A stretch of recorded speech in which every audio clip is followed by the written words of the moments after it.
Hello, Good Hope. It is good to be with you again as we walk through some of the questions that have been asked of me and other leaders over since I have been here, and most recently as we're reading through the Bible in the Bible 365. Well, recently I've gotten several questions on what was the role or what is the role of the Old Testament prophets. They seem kind of obscure. Well, the prophets served a very important function in ancient Israel. I guess we could call them covenant enforcers. And what do I mean by that? If you'll recall, God gave Moses the Mosaic covenant, the Old Testament law, beginning in Exodus chapter 20. And this was how God's people were to live in relation to Him, with Him, so they could come into His presence and worship Him. And so that is the Mosaic law, or the Old Testament law. And so there were instructions on how Israel was to live. So when we get into the land, we get into the time of the kings with Saul and David and Solomon. There were these prophets that would come on the scene, and it would remind the people, or remind the king, this is what the Old Testament law said, this is what you're doing, which you're not supposed to be doing, so this is what you need to be doing. And so they were enforcing the covenant. Now, sometimes they would speak of prophecy, things in the future, but that was not the majority of their message. The majority of their message were they would hear from God. God would tell the people what they needed to be doing. It's kind of like when God gave Israel the Ten Commandments. God was speaking to the entire nation, and the people said, Moses, we want you to be the one that God would speak to and that you would speak to us. And so Moses, in that sense, is also a prophet. So the prophets would hear from God and communicate to God's people. So we see an example with King David. King David did something that he wasn't supposed to with a woman named Bathsheba. The prophet Nathan comes and knocks on the king's door. Now, when a prophet knocks on the king's door, it's not to share a cup of coffee. There's something that's coming to the king and he needs to pay attention. And so Nathan addressed King David and pointed out where he had done wrong with the parable. So in that sense, the prophet Nathan is informing the king of God, that God had said over the United Kingdom of Israel, what you're doing is wrong.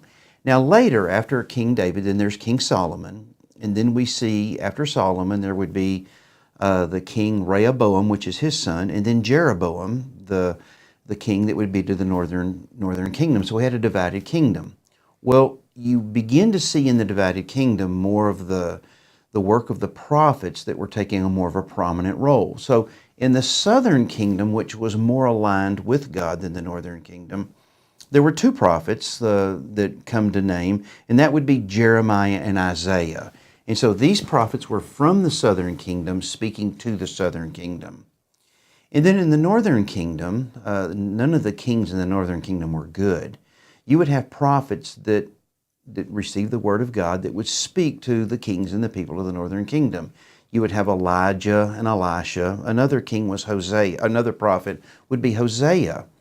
And so they were communicating to the people, what you're doing is not right, it's not good, this is the law, and this is how you need to live. So the majority of their work was to realign God's people to the law of God, though there was some prophecy that was there. Very important prophecy. But not all prophets spoke only to God's people. Probably the most famous one would be Jonah. Jonah was from the northern kingdom during the time of King Jeroboam II. And so Jonah spoke a prophecy to Assyria, the capital of which was Nineveh, and said, due to their iniquity, in 40 days, God's going to destroy you. Well, they repented at the preaching of Jonah. They believed God, didn't say they believed in God, but they believed God, which means they believed the message of the messenger of God, where God's people were not believing the message of the messenger. So Nineveh repented. That went on for a little while.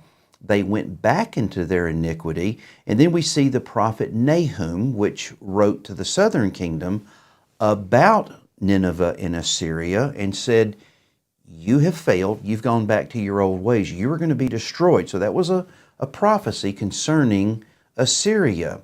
Shortly thereafter, the Babylonians came in and destroyed Assyria.